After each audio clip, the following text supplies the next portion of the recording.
A Multnomah County judge has ruled in favor of the city of Portland in a lawsuit over loud noises from protests outside the ICE facility. The lawsuit was an attempt to force the city and the police bureau to enforce its noise ordinance against protesters. Yeah, a small group of protesters has been outside that facility every day for over 2 months. Katu's Christina Giardinelli is live for us there now. And Christina, what are you seeing there right now? You know, just a small group of people, as you mentioned, maybe over just a handful. I'll step aside so you can see them. This is what we have been seeing for the past few months. As you mentioned, we actually saw this camp cleared by the city when I was here last month in July, but they built it back up again pretty quickly. Now the lawyers for the neighbor tell me they're considering their options. A lawsuit filed on behalf of a low-income resident living near the Portland ICE facility says noises like this have been keeping her up every night for weeks. The lawsuit asked a county judge to force the city of Portland to enforce its noise ordinance. The court concluded that it would not grant our motion.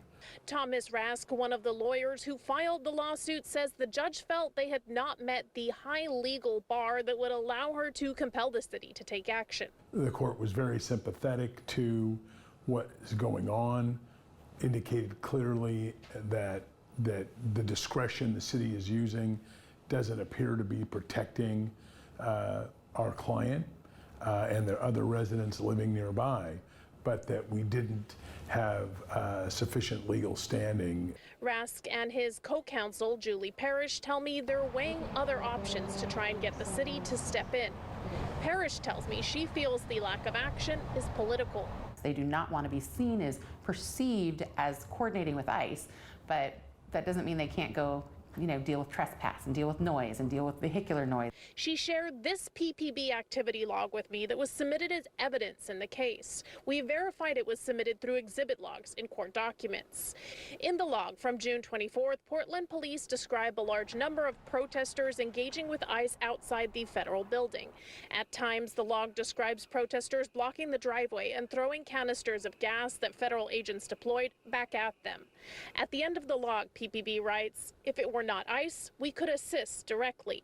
The log points to some city council members' comments in support of protesters and ultimately documents PPB's decision to disengage from policing the protest. Now, PPB declined to comment, instead deferring to the city. I did reach out to the city.